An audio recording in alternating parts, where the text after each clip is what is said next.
ప్రభుత్వ సేవలు ప్రజలకు సులభంగా అందించేలా చర్యలు తీసుకోవాలని ముఖ్యమంత్రి నారా చంద్రబాబు నాయుడు ఆదేశించారు. ఆన్లైన్లో ఫిర్యాదులు చేసే అవకాశాన్ని ప్రజలకు అందుబాటులోకి తీసుకురావడంతో పాటు మనమిత్ర వాట్సాప్లో కూడా ఫిర్యాదులు చేసే అవకాశం కల్పించాలన్నారు. వాయిస్ మెసేజెస్ పెట్టినా వాటిని కూడా ఫిర్యాదులుగా స్వీకరించేలా చూడాలని సీఎం అధికారులకు సూచించారు. రాష్ట్రంలో మొబైల్ నెట్వర్క్ సమస్యలు లేకుండా చూడాలన్నారు. సిఐఐ గ్లోబల్ లీడర్షిప్ సెంటర్ను వీలైనంత త్వరగా ఏర్పాటు చేయాలని సిఐఐ ప్రతినిధులకు సీఎం చంద్రబాబు సూచించారు. రాష్ట్ర సచివాలయంలోని ఆర్టీజీఎస్ సెంటర్ నుంచి వివిధ శాఖల పనితీరుపై సీఎం చంద్రబాబు సమీక్షించారు. ఈ మేరకు ప్రభుత్వ సేవలను ప్రజలకు అందించే అంశంపై అధికారులకు ముఖ్యమంత్రి దిశానిర్దేశం చేశారు. ప్రజలతో నిత్యం సంబంధాలున్న శాఖలు, విభాగాల్లో ప్రభుత్వ సేవలు పొందడం సులభతరం చేయాలని ముఖ్యమంత్రి సూచించారు. ఈ మేరకు సేవల్ని సులభతర ప్రక్రియను మొదలుపెట్టామని, ముందుగా 11 రకాల సేవల్లో ప్రక్రియలను కుదుస్తున్నామని అధికారులు తెలిపారు. అలాగే ప్రజా ఫిర్యాదుల వ్యవస్థను ప్రజలకు మరింత అందుబాటులోకి తీసుకురావాలని సీఎం ఆదేశించారు. ఈ సందర్భంగా ముఖ్యమంత్రి పలు సూచనలు చేశారు. రాష్ట్రంలో సుమారు 3000 ప్రాంతాల్లో కనెక్టివిటీ సమస్య ఉందని, 3 నెలల్లో సమస్య పరిష్కరించాలన్నారు. ఈ మేరకు నెట్వర్క్ సంస్థలతో మాట్లాడాలని సూచించారు. నవచేతన పేరుతో స్త్రీ శిశు సంక్షేమ శాఖ చేపట్టిన early child hood development screening విధానంపై సమావేశంలో అధికారులు ప్రజెంటేషన్ ఇచ్చారు. పిల్లల ఎదుగుదల, వారి మానసిక, శారీరక పరిస్థితులను అధ్యయనం చేస్తున్నట్లు అధికారులు వివరించారు. రాష్ట్ర వ్యాప్తంగా 33,949 మంది పిల్లలను స్క్రీన్ చేసినట్లు చెప్పారు. అంగన్వాడీ కేంద్రాలకు వచ్చే వారితో పాటు ఇళ్లకు కూడా వెళ్లి స్క్రీనింగ్ చేపట్టేలా చర్యలు తీసుకుంటున్నట్లు అధికారులు చెప్పారు. స్క్రీనింగ్తో పాటు ఆ తర్వాత తీసుకోవాల్సిన చర్యలపై పైలట్ ప్రాజెక్టు అమలు చేయనున్నట్లు వెల్లడించారు. సింగపూర్తో బలమైన భాగస్వామ్యాన్ని కోరుకుంటున్నామని మంత్రి నారా లోకేష్ అన్నారు. ఇటీవల సింగపూర్ అధ్యయన యాత్రకు ఏపీ ఉపాధ్యాయుల బృందం వెళ్లిన విషయాన్ని లోకేష్ గుర్తు చేశారు. విద్యారంగంలోనూ అనేక విప్లవాత్మక సంస్కరణలు తీసుకొచ్చినట్లు వివరించారు. ప్రభుత్వంలో పెట్టుబడుల గ్రౌండింగ్ పై దృష్టి సారించామని మంత్రి లోకేష్ తెలిపారు. రాష్ట్రంలో 750 పరిశ్రమలు వివిధ దశల్లో ఉన్నాయని, ప్రతి 15 రోజులకోసారి ఆయా ప్రాజెక్టుల పురోగతిపై సమీక్షిస్తున్నామన్నారు. చెన్నైలోని Singapore consulate general Edgar Pang Tze చియాంగ్తో విద్యా, ఐటీ శాఖల మంత్రి నారా లోకేష్ మర్యాదపూర్వకంగా భేటీ అయ్యారు. ఉండవల్లి నివాసంలో జరిగిన ఈ సమావేశంలో సింగపూర్తో ఏపీ భాగస్వామ్యం మరింత బలోపేతంపై చర్చించారు.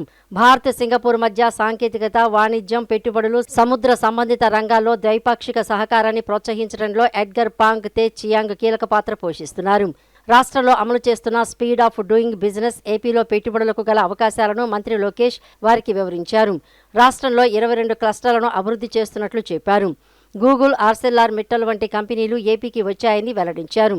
రాష్ట్రంలో గత ఏడాది కంటే జీఎస్టీ వసూళ్లలో వృద్ధి నమోదైందన్నారు. గతంలో నెలకొన్న సమస్యలను పరిష్కరించి పారదర్శక విధానంలో ముందుకు వెళ్తున్నామని తెలిపారు. అనంతరం లోకేష్ రష్యా పర్యటన విశేషాలను పంచుకున్నారు. పెట్టుబడుల ఆకర్షణలో ఏపీ ముందంజలో ఉందని, రాష్ట్రంలో జరుగుతున్న అభివృద్ధిని ఎడ్గర్ పాంగ్ తే చియాంగ్ ప్రశంసించారు. ఏపీ మంత్రుల బృందం ఇటీవల ముఖ్యమంత్రి చంద్రబాబు సింగపూర్ పర్యటనను ఈ సందర్భంగా ప్రస్తావించారు. ఏపీతో భాగస్వామ్యం బలోపేతానికి కృషి చేస్తారని చెప్పారు. మత్తు పదార్థాలను అరికట్టడంలో ప్రభుత్వంతో పాటు ప్రజల సహకారం కూడా ఎంతో అవసరమని హోంమంత్రి వంగలపూడి అనిత అన్నారు. మత్తు బాధితులు పునరావాస కేంద్రాల ద్వారా ఆ వ్యసనాల నుంచి బయటపడ్డం మరో పునర్జన్మేనని తెలిపారు. మత్తు పదార్థాల అంశంలో చికిత్స కంటే నివారణ మేలు అన్న విధంగా ముందుకు సాగుతున్నట్లు తెలిపారు. పరివర్తన చెందిన మత్తు పదార్థాల బాధితులకు పునరావాసం కల్పిస్తూ విశాఖ సిటీ పోలీస్ ఆధ్వర్యంలో నిర్వహించిన కార్యక్రమంలో హోంమంత్రి వంగలపూడి అనిత పాల్గొన్నారు. ఈ సందర్భంగా ఆమె మాట్లాడుతూ, తల్లి కడుపు నుంచి బయటికి రావడం జన్మ అయితే, మత్తు పదార్థాల నుంచి బయటపడటం పునర్జన్మ అని అన్నారు. మళ్లీ వారికి సమాజంలో గౌరవం పెరగాలని తెలిపారు. మత్తు పదార్థాల నుంచి విముక్తి పొందిన వారిని చిన్న చూపు చూడవద్దని కోరారు. డ్రగ్స్, గంజాయి నివారణ ఈగల్ ఒక్కదానిదే బాధ్యత అని భావించకుండా పోలీసులు కూడా వివిధ రకాల కార్యక్రమాలు నిర్వహిస్తున్నారని చెప్పారు. రాష్ట్రంలో 49,000 ఈగల్ క్లబ్లు ఏర్పాటు చేసినట్లు చెప్పారు. తల్లి కడుపున పుట్టడం ఒక జన్మ అయితే, ఇలాంటి అలవాటు పడిన వాళ్ళు మళ్ళీ రీహాబిలిటేషన్ సెంటర్కి వెళ్ళి బయటకు రావడం అనేది పునర్జన్మే. మళ్ళీ వాళ్ళకి సమాజంలో గౌరవం పెరగాలి. నేను కూడా ఏం కోరుకుంటున్నానంటే, ఈ రకంగా రీహాబిలిటేషన్ సెంటర్స్ నుంచి బయటకు వచ్చిన వాళ్ళ మీద చిన్న చూపు చూడకండి. చిన్న చూపు చూసి వాళ్ళని మరీ అంటే ఇబ్బంది పెట్టే ప్రయత్నం కూడా చుట్టుపక్కల వాళ్ళు చేయకూడదు. ఎందుకంటే అటువంటిప్పుడే వాళ్ళకి కూడా ఒక మంచి చేసిన వాళ్ళం అవుతాము. నేను అదే కోరుకుంటున్నా. ఈరోజు గ్రీన్ వ్యాలీ ఫౌండేషన్ వాళ్ళు, సీడ్ ఆర్గనైజేషన్, ఎస్పెషల్లీ ఇలాంటి ఆర్గనైజేషన్స్ చాలా మందికి ముందుకు వస్తున్నాయి. ఇప్పుడు డీ అడిక్షన్ సెంటర్స్ మేము కూడా ఓపెన్ చేస్తాము, మాకు కూడా సపోర్ట్ చేయండి అని. ఈరోజు ప్రిజెన్స్ లో కూడా ఇంతకు ముందు బయటకు వచ్చి డీఅడిక్షన్ సెంటర్స్ లో ఉండేవాడు, కానీ ఈరోజు సెంట్రల్ ప్రిజెన్స్ లో డీఅడిక్షన్ సెంటర్స్ కూడా లోపలే పెట్టాము. లోపలే పెట్టి వాళ్ళకి కూడా ట్రీట్మెంట్ ఇస్తున్నాం. సో ఒకటేంటంటే prevention is better than cure. ముందు ప్రివెంట్ చేయాలి, తర్వాత ఆల్రెడీ అలవాటు అయిపోయిన వాళ్ళని ఎలా బయటకు తీసుకురావాలి, అసలు లోపలికి రాకుండా ఎలా చేయాలి, ఇది ఒక కార్యాచరణ పెట్టుకుని ముందుకెళ్తున్నాం.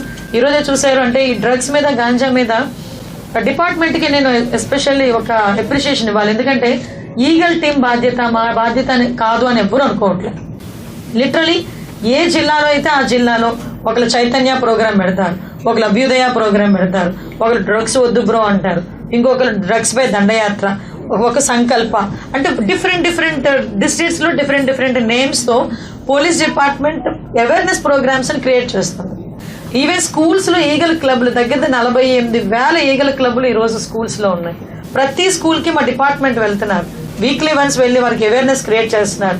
అరే నాన్న ఎన్డీపీఎస్ యాక్ట్ అంటే ఇలా ఉంటుంది మీకు తెలియదు, ఒక వెబ్సైట్ కూడా ఈగల్ వెబ్సైట్ కూడా ఓపెన్ చేస్తాం. కాబట్టి ఒకటే కోరుకుంటున్నానండి, ఈ డ్రగ్స్ మీద కానీ గాంజా మీద అరికట్టడంలో ప్రభుత్వ పాత్రతో పాటు అన్ని డిపార్ట్మెంట్ల కోఆర్డినేషన్, అతి ముఖ్యంగా ప్రజల సహకారం అవసరం.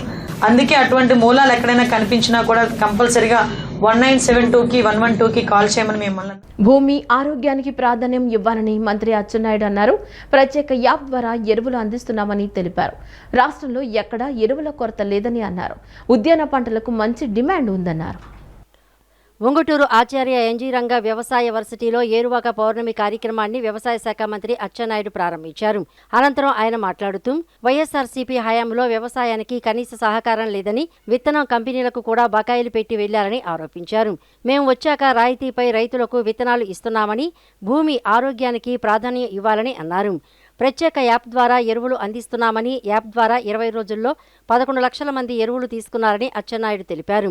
ఎరువులు తీసుకున్న వారిలో 3 లక్షల మందికి పైగా కౌలు రైతులు ఉన్నారని, రాష్ట్రంలో ఎక్కడా ఎరువుల కొరత లేదని పేర్కొన్నారు. ఉద్యాన పంటలకు మంచి డిమాండ్ ఉందన్నారు.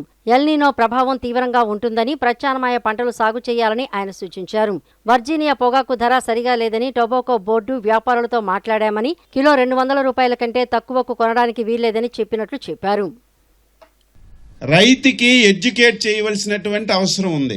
ఇదేదో పూర్వం పద్ధతిలో మా తాతలు ముత్తాతలు చేసినటువంటి వ్యవసాయాన్ని మనం చేస్తామంటే ప్రభుత్వాలు ఎంత మీకు సహాయం చేసినా సరే మీరు నిలదొక్కుకోలేరు.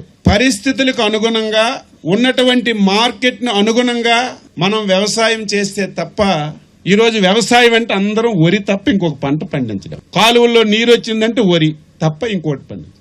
వ్యవసాయం అంటే రైతులు వరి అనుకుంటున్నారు. వ్యవసాయం మీద మనకు వస్తున్న ఆదాయం 50,000 కోట్లే. అదే హార్టికల్చర్కి వెళ్ళామనుకోండి, ఈరోజు పామాయిల్ బ్రహ్మాండంగా 2 లక్షలు 3 లక్షలు వస్తుంది. పామాయిల్లో మొదట పొగాకు వేస్తున్నారు, తర్వాత కోకో వేస్తున్నారు, తర్వాత పెప్పర్ వేస్తున్నారు. ఒకదానికి ఒక పంట అదనంగా వస్తుంది, విపరీతంగా రాబడి వస్తుంది. హార్టికల్చర్ల ఆదాయం దాదాపుగా 1,80,000 కోట్లు వస్తుంది. చూడండి, వ్యవసాయంలో మనకు ఉద్యోగస్తులు 80% వ్యవసాయ శాఖ ఉద్యోగస్తులు, అందులో ఆదాయం 50,000 కోట్లు వస్తుంది. 10% 15% హార్టికల్చర్లో ఉన్నారు, అందులో ఆదాయం 1,50,000 కోట్లు వస్తుంది. దీన్ని మనం చర్చించాలి, తెలుసుకోవాలని చెప్పి తెలియజేస్తాం. మేము అన్ని చేస్తాం. ఈ సంవత్సరం ఎల్నినో కూడా తట్టుకోవడానికి అనేక మార్గాలు వెతుకుతున్నాం. మేము వెతికితే మార్గాలు వెతుకుతాం, ఆచరించవలసింది మీరు.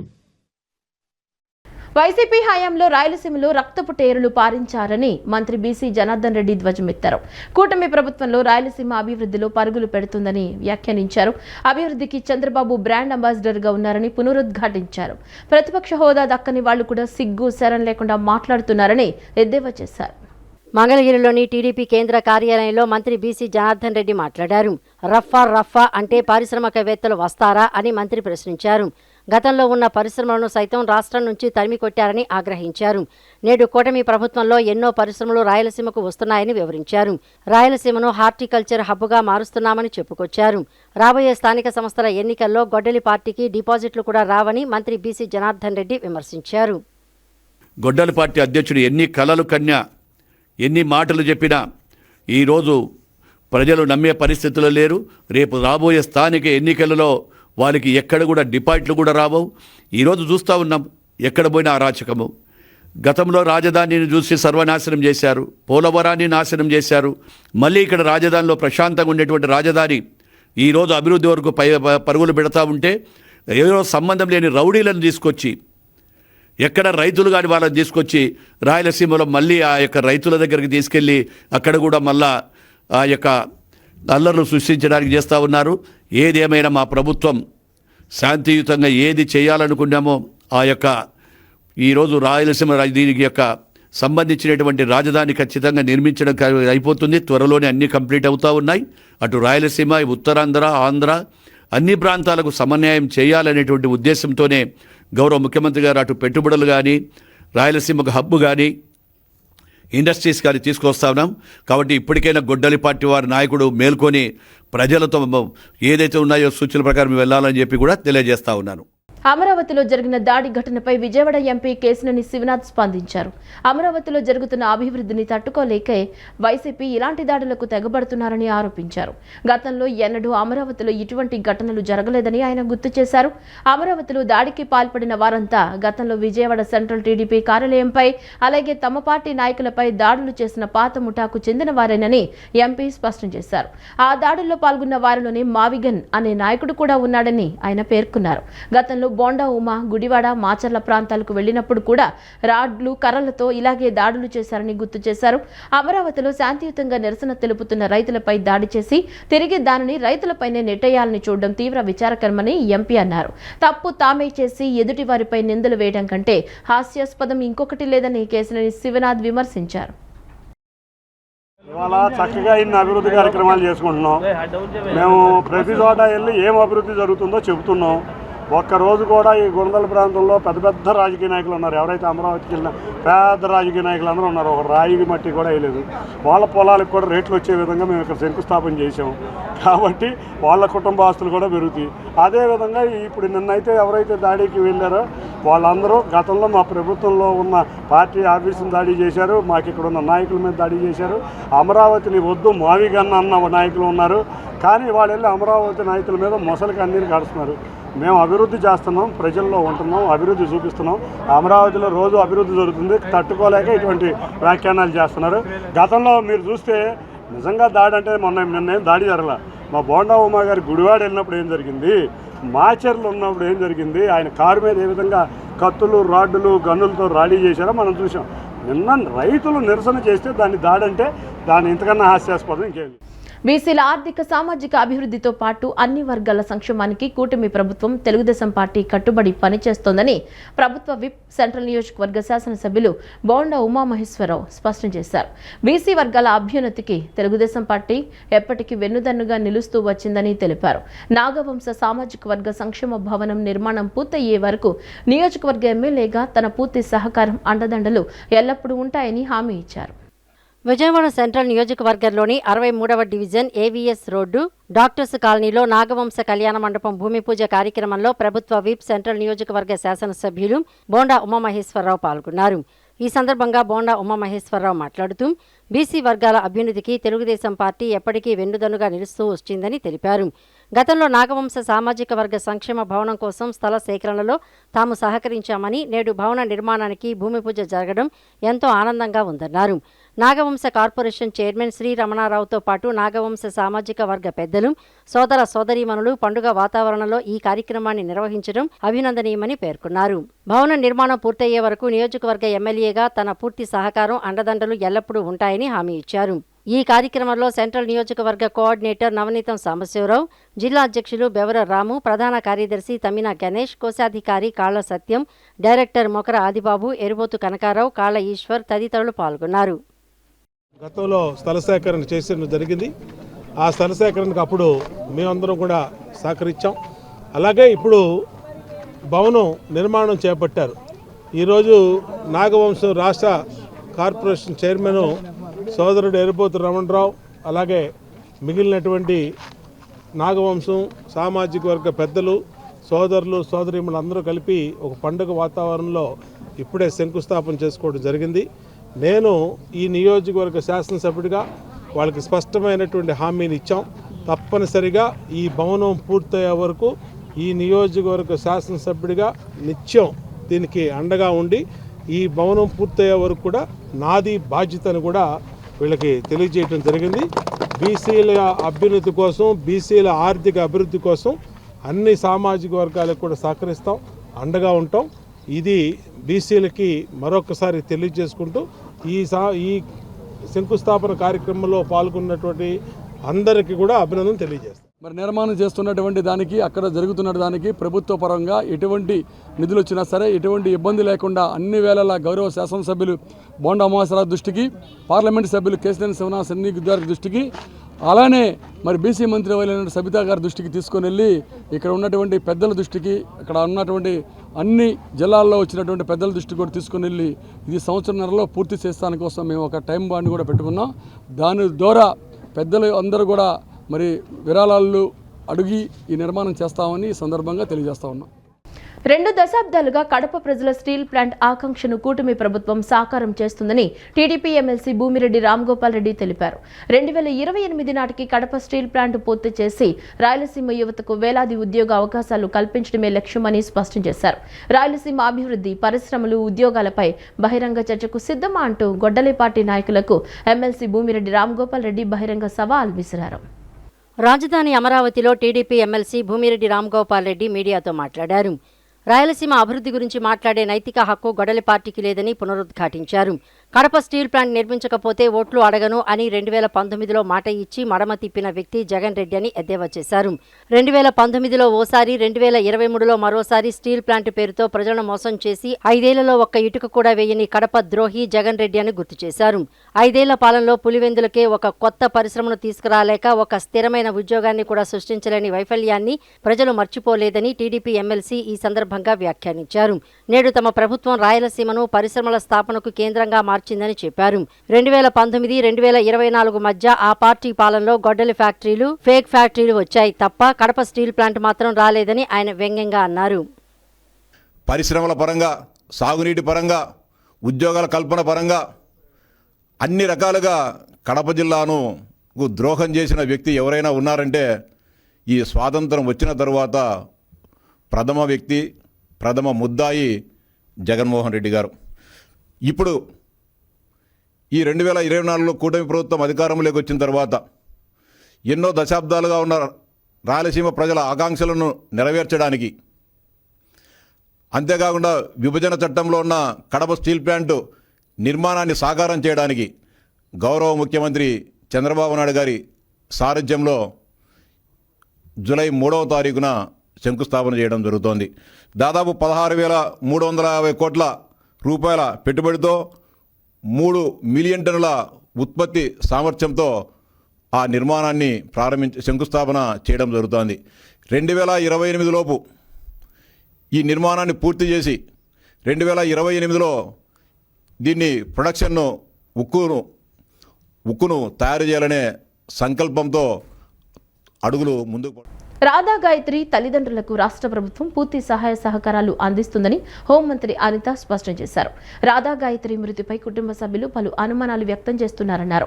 ఆమె మరణం వెనుకున్న రహస్యం బయటపడాలని, నిందితుడికి కఠిన శిక్ష పడాలన్నారు. రాధా గాయత్రి మరణంపై సీఎం చంద్రబాబు ప్రత్యేకంగా దృష్టి సారించారని తెలిపారు. ఉత్తరాఖండ్ డీజీపీతో మాట్లాడమని ఏపీ డీజీపీకి చెప్పారన్నారు. ముస్సోరీలో అనుమానాస్పద స్థితిలో మృతి చెందిన టీకే రాధా గాయత్రి తల్లిదండ్రులు నేడు హోంమంత్రి అనితను కలిశారు. కూతురి మరణం, అల్లుడు శ్రీచరణ్ ప్రవర్తనపై అనుమానాలను హోంమంత్రికి వివరించారు. రాష్ట్ర ప్రభుత్వం సహకారం కావాలని రాధా గాయత్రి తల్లిదండ్రులు సుధాకర్, సత్యవతి కోరారు. ఇప్పటికే అక్కడి పోలీసులతో ఇన్ఛార్జ్ జాయింట్ సిపి మాట్లాడి కేసుపై వివరాలను తీసుకున్నారని ఈ సందర్భంగా హోంమంత్రి తెలిపారు. రాష్ట్ర ప్రభుత్వం నుంచి సహాయ సహకారాలు అందిస్తామని రాధా గాయత్రి తల్లిదండ్రులకు అనిత భరోసా ఇచ్చారు. రాధా గాయత్రి కుటుంబ సభ్యులు తనను కలిశారని, ఆ తల్లిదండ్రుల బాధ వర్ణనాతీతమని హోంమంత్రి అన్నారు. హోంమంత్రిని కలిసిన అనంతరం రాధా గాయత్రి తల్లిదండ్రులు మీడియాతో మాట్లాడుతూ, మా బాధను హోంమంత్రి అనితతో చెప్పుకున్నాం. రాష్ట్ర ప్రభుత్వం నుంచి పూర్తి సహాయ సహకారాలు అందిస్తామని హోంమంత్రి భరోసా ఇచ్చారని తెలిపారు. హోంమంత్రి భరోసాతో తమకు ధైర్యం కలిగిందన్నారు. రాధా గాయత్రి మృతి విషయంలో తమకు న్యాయం చేయాలని, శ్రీచరణ్ ఒకచోట ఉండకుండా పరిగెడుతున్నాడు అంటూ గాయత్రి తల్లిదండ్రులు వెల్లడించారు. మేము ఎన్నాళ్ళైనా పోరాడతాము. మనకి గవర్నమెంట్ సపోర్ట్ ఉంది, చంద్రబాబు నాయుడు గారి సపోర్ట్ ఉంది మనకి. అందుకనే మేమైతే పోరాడడం ఆపమండి. వాడు ఎంత తిరుగుతాడో తిరగనియండి, తిరిగి ఎప్పటికైనా దొరుకుతాడు. దొరకకుండా ఉండడు. ఆ రోజు మా మనశ్శాంతిగా ఉంటుంది. ఆ రోజు వరకు పోరాడతాం. మా పాపకు ఆత్మశాంతి కావాలి అంటే వాడు దొరకాలి, వాడు నిజాలు చెప్పాలండి. వాడు చెప్తేనే కదా తెలిసేది. మేము చెప్తున్నాము, వాడు కూడా చెప్పాలి. నేనే చేశాను అని వాడు ఒప్పుకుంటాడు. ఒప్పుకోకపోతే అవ్వదండి, ఒప్పుకుంటాడు. ఇదైతే నాకు నమ్మకం ఉంది. నా పిల్లే నాకు నడిపిస్తోంది ముందుకు మమ్మల్ని. అమరావతి రాజధానిలో వైఎస్ఆర్ కాంగ్రెస్ పార్టీ నేతల పర్యటనపై ఆంధ్రప్రదేశ్ రాష్ట్ర సాంఘిక సంక్షేమ బోర్డు చైర్మన్ పోతుల బాలకోటయ్య మండిపడ్డారు. గతంలో అమరావతి తమ రాజధాని కాదని మాట్లాడిన వైసీపీ నేతలు ఇప్పుడు ఏ ముఖం పెట్టుకుని ఇక్కడికి వస్తున్నారని నిలదీశారు. రాజధాని కోసం ప్రాణాలర్పించిన 272 మంది రైతుల జ్ఞాపకార్థం అమరావతిలో ఒక స్మారక స్తూపాన్ని నిర్మించాలని ముఖ్యమంత్రికి బాలకోటయ్య విజ్ఞప్తి చేశారు. అమరావతి రాజధానిలో వైఎస్ఆర్ కాంగ్రెస్ పార్టీ నేతల పర్యటనపై ఆంధ్రప్రదేశ్ రాష్ట్ర సాంఘిక సంక్షేమ బోర్డు చైర్మన్ పోతుల బాలకోటయ్య తీవ్రస్థాయిలో ధ్వజమెత్తారు. విజయవాడలోని తన కార్యాలయంలో చేసిన విలేకరుల సమావేశంలో ఆయన మాట్లాడారు. రాజధాని ప్రాంతంలో తామంతా గత ప్రభుత్వ బాధితులమేనని పేర్కొన్న ఆయన అసలు వైసీపీ నేతలు ఎవరి కోసం ఇక్కడికి వస్తున్నారని ప్రశ్నించారు. రాజధానిలో కొత్త కుట్రలకు తెరలేపుతూ రౌడీలతో వచ్చి రచ్చ చేస్తున్నారని మండిపడ్డారు. గతంలో అమరావతి తమ రాజధాని కాదని మాట్లాడిన వైసీపీ నేతలు ఇప్పుడు ఏ మొహం పెట్టుకుని ఇక్కడికి వస్తున్నారని నిలదీశారు. రాజధాని కోసం ప్రాణాలు అర్పించిన 272 మంది రైతుల జ్ఞాపకార్థం అమరావతిలో ఒక స్మారక స్తూపాన్ని నిర్మించాలని ముఖ్యమంత్రికి బాలకోటయ్య విజ్ఞప్తి చేశారు. అలాగే రాజధానిపై జరుగుతున్న కుట్రలను తిప్పికొట్టడానికి మరియు ప్రజలకు వాస్తవాలను వివరించడానికి రైతులతో ఒక ప్రత్యేక కమిటీని ఏర్పాటు చేయాలని కోరారు. మాజీ సీఎం జగన్మోహన్ రెడ్డి వైఖరిని తప్పుపడుతూ ఆయన ఆలోచన విధానం మారనంత కాలం ఇలాంటి చర్యలు సాగుతూనే ఉంటాయని బాలకోటయ్య విమర్శించారు. మీకు రాజధాని మీద విమర్శలు చేయాలని ఉంటే, జరుగుతున్న అభివృద్ధి కార్యక్రమాల మీద బాధ్యత కలిగిన ప్రతిపక్ష పార్టీగా మాట్లాడాలంటే యూ కెన్ అసెంబ్లీకి వెళ్ళండి, ప్రజలతో మాట్లాడండి. సమాధానం చెప్పడానికి 124 మంది ఎమ్మెల్యేలు సిద్ధంగా ఉన్నారు. నా ముఖ్యమంత్రి చంద్రబాబు నాయుడు గారు ఉన్నారు. ఒడ్డును కూర్చొని రాళ్ళేస్తారా? రౌడీ ముక్కలను పంపిస్తారా? ఎంతకాలం అంటున్నా నేను? రాష్ట్ర ప్రజలకి ఎన్ని తప్పుడు సంకేతాలు ఇస్తారు? జరుగుతున్న పనులు 34,000 కోట్లు అయితే 1,00,000 కోట్లు అంటాడు ఒకడు, 2 లక్షల కోట్లు అంటాడు ఒకడు, 3 లక్షల కోట్లు అంటాడు వాడొకడు. 360 లక్షల కోట్ల పనులు జరుగుతున్నాయి అంటాడు. అరే మీరు మనుషులా మరుగుజ్జులా? అన్నం తింటున్నారా, గడ్డి తింటున్నారా? కాళ్ళు ముందున్నాయా అనుకున్నాయా? దెయ్యాలా పిశాసులా? మీకు దేవాలయం లాంటి అమరావతి పని ఏంటి? Who are you? ఈ నేల మీద పుట్టిన నాయకులు మీరు చేసిన పాపాలు, అరిష్టాలు, శాపాలు, కోపాలు, తాపాలు, దుర్మార్గమైన వైఖరిని ప్రదర్శించి వెళ్ళండి జగన్మోహన్ రెడ్డి గారి దగ్గరికి. అయ్యా జగను 24లో చెంపలు కొట్టారు, బుద్ధి చెప్పారు, జై అమరావతి అని అందాం. కృష్ణా జిల్లా గన్నవరం నియోజకవర్గం ఉంగుటూరు మండలం వేంపాడులో దాత మునగా సుభాష్ చంద్రబోస్ తన భార్య మునగా నాగమణి జ్ఞాపకార్థం 2 లక్షల రూపాయలతో బస్సు షెల్టర్ను నిర్మించారు. ఈ బస్సు షెల్టర్ ప్రారంభోత్సవం నేడు జరిగింది. ముఖ్య అతిథిగా Gannavaram bus depot manager Shivaji మరియు సూపర్వైజర్ మధు, కంట్రోలర్ బాబురావు, పంచాయతీ కార్యదర్శి హర్షకుమార్, గ్రామ పెద్దలు చింతయ్య, సాంబశివరావు, సాంబయ్య, శివ, నాగబాబు, పోతిరెడ్డి పాల్గొన్నారు. Gannavaram bus depot manager Shivaji bus షెల్టర్ను ప్రారంభించారు. ఈ సందర్భంగా దాతలు మాట్లాడుతూ గ్రామ ప్రజలు ఎన్నో సంవత్సరాలుగా ఎదురు చూస్తున్న బస్సు సౌకర్యం మరియు బస్సు షెల్టర్ నిర్మాణం సంతోషకరంగా ఉందన్నారు. ఇకపై ప్రయాణికులు ఎండ, వర్షం నుంచి రక్షణ పొందుతూ బస్సు ప్రయాణం కొరకు వేచి ఉండుటకు సౌకర్యవంతంగా ఉంటుందని అన్నారు. అట్లాగే దాన్ని ఇప్పుడు 2 ట్రిప్పులు వస్తుంది. ఇంకో ట్రిప్ మధ్యాహ్నం కూడా ఇంకో ట్రిప్ వేయాల్సిందిగా కోరుతున్నాము డిపో బాటని. అట్లాగే విజయవాడ నుంచి ఇక్కడికి ఇందుపల్లి వరకు బస్సు కూడా ఏర్పాటు చేయమని కోరుతున్నాం. ఎట్లా చెన్నై వరకు వస్తుంది, దాన్ని ఎక్స్టెండ్ చేయవలసిందిగా కోరుతున్నాం. మా ఇక్కడ బస్సు అంటే వేంపాడు, శాయింటిపాడు అండి. అది ఈ 2 కూడా ఇక్కడికి వస్తుందండి. అది తడిగాపుల్లోనే దారిలో ఎక్కుతుంది వాడది. ఇక్కడ అది ఇటు ఇందుపల్లి దాకా పొడిగిస్తే ఇందుపల్లి నుంచి శాయింటిపాడు, వేంపాడు మీద కూడా విజయవాడ వెళ్తుంది. చాలా ఇబ్బందికరమైన పరిస్థితుల్లో మా అత్తగారైన మునగా నాగమణి గారి పేరున మునగా సుభాష్ చంద్రబోస్ గారు ఈ బస్ షెల్టర్ నిర్మాణం చేశారు. ఇక్కడ వచ్చే మన ప్రయాణికులు కానీ ఇబ్బంది పడకుండా ఉండటానికి షెల్టర్ నిర్మాణం చేసినారు. దీనికి సహకరించిన గ్రామస్తులందరికీ మా ధన్యవాదాలు. ఈ గన్నవరం నుంచి ఉయ్యూరుకి, వేంపాడు, చాగంటిపాడు గ్రామాల మీదుగా ఏర్పాటు చేసిన బస్సు నిమిత్తం ఇక్కడ ఉన్న గ్రామ ప్రజలకు సౌకర్యార్థం మా మావయ్య గారు మునగా సుభాష్ చంద్రబోస్ గారు, మా అత్తయ్య గారు జ్ఞాపకార్థం, నాగమణి గారి జ్ఞాపకార్థం ఈ బస్ షెల్టర్ వేంపాడులో నిర్మించారు. ఇది చాలా సంతోషంగా ఉంది. మాకు చాలా ఆనందంగా ఉంది. ఇక్కడ ఈ గ్రామ ప్రజలు కూడా చాలా ఈ సౌకర్యాన్ని ఉపయోగించుకొని వాళ్ళు చాలా హ్యాపీగా ఉంటారని నేను ఆశిస్తున్నాను. Thank you so much. Vempadu గ్రామ పెద్దలందరికీ కూడా నా నమస్కారాలు తెలియజేస్తున్నానండి. ఇంతకుముందు ఈ ఊరు నుంచి ఎమ్మెల్యే గారికి రిప్రజెంటేషన్ ఇచ్చారు ఈ బస్సు కావాలని చెప్పేసి. ఎమ్మెల్యే గారు డిఎం గారితో మాట్లాడిన వెంటనే 3వ రోజు నుంచి ఈ బస్సు ఏర్పాటు చేయడం జరిగింది. ఉదయం ఒక ట్రిప్పు, సాయంకాలం ఒక ట్రిప్పు పెట్టాము. ఉదయం అక్కడ 7:30కి బయలుదేరుతుంది, మళ్ళీ సాయంకాలం 4:10కి, అలాగే ఉయ్యూరు నుంచి 9:30కి ఉదయం, తర్వాత 6:50కి అటు నుంచి బయలుదేరుతుంది 5:50కి. ఈ బస్సు కంటిన్యూగా తిప్పుతున్నామండి. ఫస్ట్లో టికెట్లు ఉన్నప్పుడు తక్కువ ఎక్కారు, కానీ ఇప్పుడు సర్వీస్ బాగానే ఉంది. ఇది కంటిన్యూ చేస్తాం. బస్ షెల్టర్ వాళ్ళ మిసెస్ పేరు మీద, వాళ్ళ తల్లిదండ్రుల పేరు మీద ఇక్కడ నిర్మితమైనది. మేము చిన్నప్పుడు వాళ్ళ నాన్నగారు ఇక్కడ కిరాణా కొట్టు నడిపేవాడండి. మరి మేము చిన్నప్పుడు సరుకులు కొత్తే ఆయన శనగపప్పు అవి పెడతా ఉండేవాడు. అవి మేము అదే సంతోషంతో ఆ కొట్టుకు మళ్ళీ ఎప్పుడు వెళ్తూ ఉండేవాళ్ళం. మరి అదేవిధంగా మా గ్రామాన్ని మర్చిపోకుండా, మా గ్రామాన్ని చెడిపోయినా కూడా ఆయన గన్నవరంలో నివాసం ఉంటున్నాడు. మరి భార్యను కోల్పోయాడు, తల్లిదండ్రులు కోల్పోయాడు. అయినా సరే మా గ్రామాన్ని, వేంపాడు గ్రామాన్ని మర్చిపోకుండా ఈ రోజున వాళ్ళ తల్లిదండ్రుల పేర బస్ షెల్టర్ కట్టినందుకు మేము ఎంతో సంతోషిస్తున్నాం. ఈ వార్తలు ఇంతటితో సమాప్తం. నమస్కారం.